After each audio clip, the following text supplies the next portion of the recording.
Bienvenue dans l'épisode 5 de notre saga où nous allons voir comment piloter son projet suite à la planification que nous avons fait dans les épisodes précédents, la définition des ressources et la mise en place donc de ressources de type budget et de type coût. Donc là, nous allons voir comment piloter efficacement son projet avec la solution Project Professional.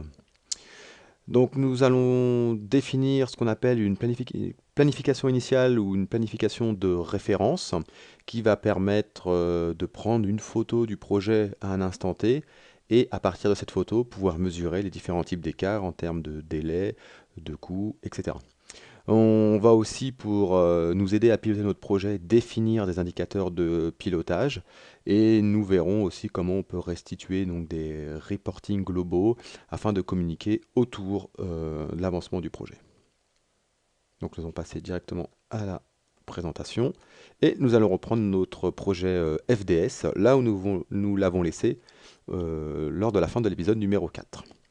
Donc une fois que notre planification est faite, c'est-à-dire que les tâches agencées entre elles avec des relations fin-début, début-fin, ou tout type de relation, je dirais, tout type de lien, une fois que les affectations sont faites, alors affectation de ressources nominatives, génériques, de ressources de type coût ou les budgets, on va décider de prendre une photo de cette planification. Alors pour ce faire, on peut la faire soit à partir du diagramme de Gantt, donc dans le menu Outils, Suivi, Définir la planification initiale. Mais pour que ce soit plus pertinent et beaucoup plus visuel, ce qu'on va faire, on va passer dans l'affichage qui est par défaut, qui s'appelle Suivi Gantt, qui permet donc de nous donner une vue de type suivi avec une information supplémentaire qui est l'information liée au chemin critique. Donc le chemin critique est ici représenté en rouge et le chemin critique est tout simplement un enchaînement de tâches sur lequel de cet enchaînement une des dates de tâches vient à varier. Ça va avoir pour conséquence de modifier la date de fin du projet. Donc si une tâche de ce chemin critique prend 2 jours, la fin du projet va prendre 2 jours de retard. Donc ce que nous allons faire ici, nous allons enregistrer la planification initiale. Alors regardez bien le diagramme de Gantt à l'écran.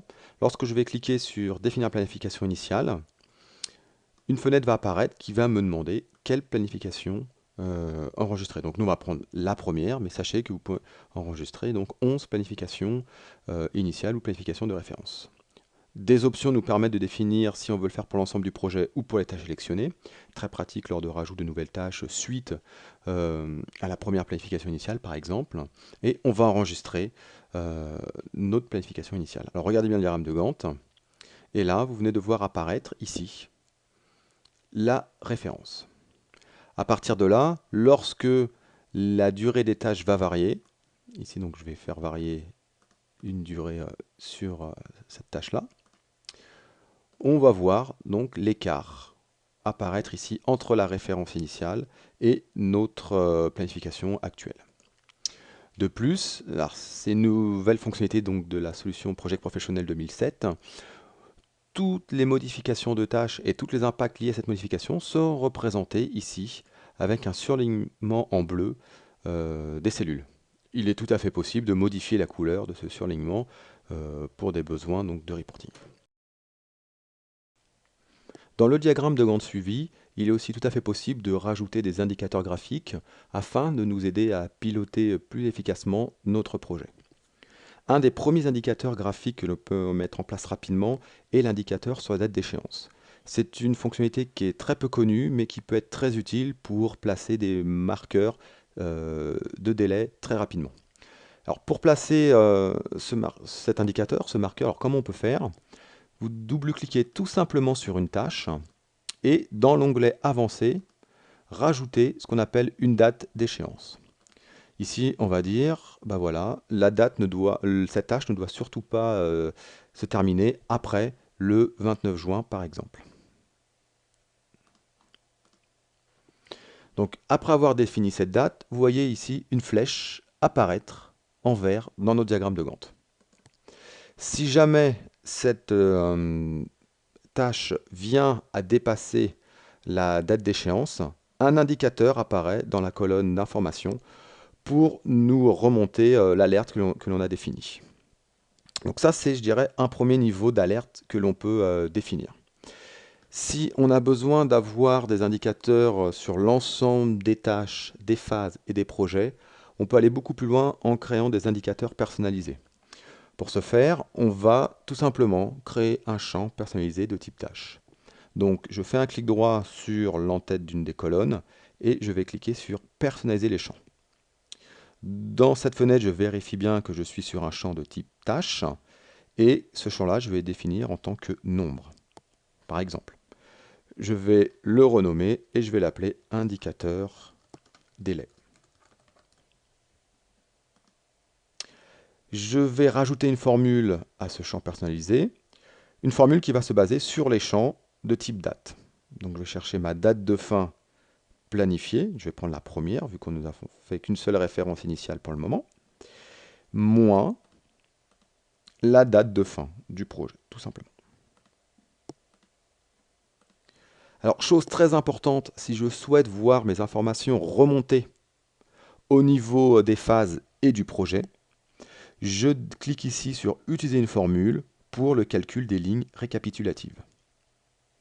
Enfin, je vais définir mes indicateurs graphiques et je vais dire si la valeur de ma formule est supérieure ou égale à 0, je vais faire afficher un indicateur vert. Si le résultat est strictement inférieur à 0, je vais faire afficher un indicateur rouge. Alors encore une fois, chose très importante si on souhaite remonter l'indicateur au niveau des phases et du projet, bien définir ici comment vont se comporter les lignes récapitulatives. Donc on va définir les héritages de la formule. De même au niveau du projet. Ce que l'on va faire maintenant, on va rajouter notre indicateur dans l'affichage.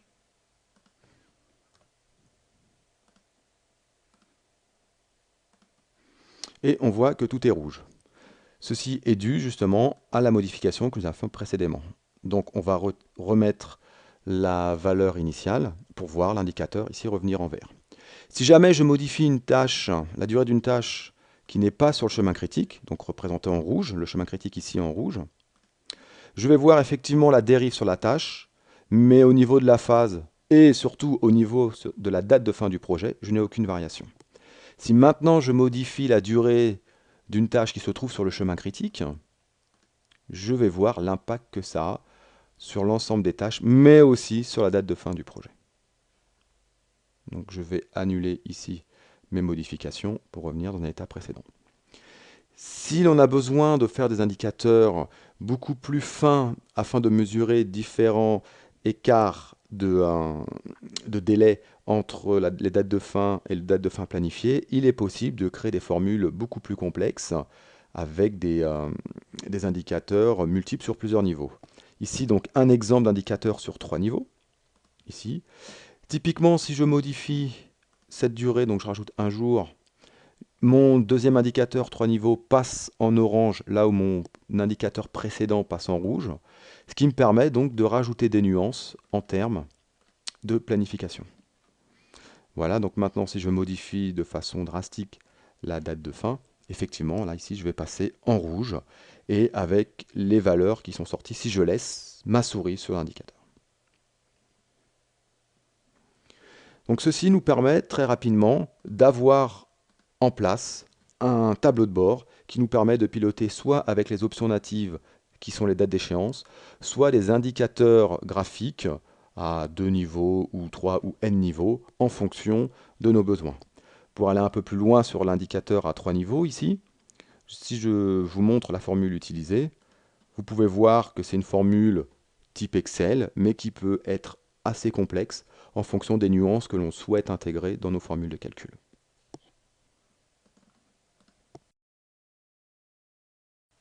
Alors, lorsque le projet a été défini, que la référence initiale a été prise, donc le projet va rentrer en phase de production et du travail physique actuel va être remonté par le chef de projet pour refléter l'avancement des opérations. Donc grâce à la vue suivie et aux indicateurs que l'on a définis, on peut voir l'avancement réel de notre projet. On peut voir, grâce à nos dates d'échéance, où est-ce que une tâche particulière dérive par rapport ici à la date d'échéance représentée par la flèche et à la position de la tâche par rapport à sa phase actuelle.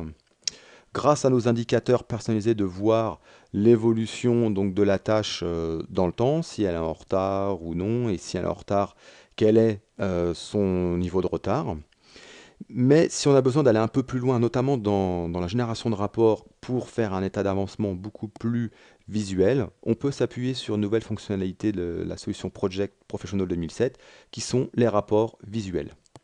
Ces rapports visuels, donc vous avez des exemples qui sont fournis en standard ici, permettent un export des données soit dans Excel, soit dans Visio.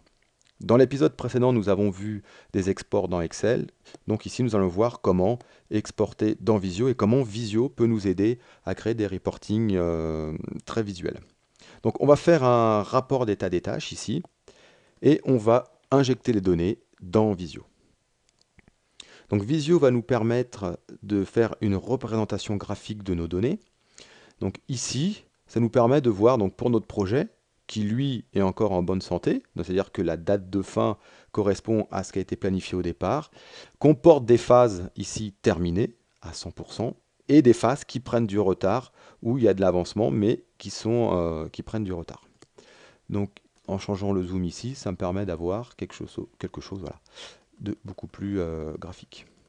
Ça me permet donc pour une phase qui est en retard, typiquement la phase ici, sélection approbation, de la sélectionner et de voir le rapport au niveau des tâches elles-mêmes. Ça me permet de voir très rapidement quelle tâche a dérivé lors de ma planification.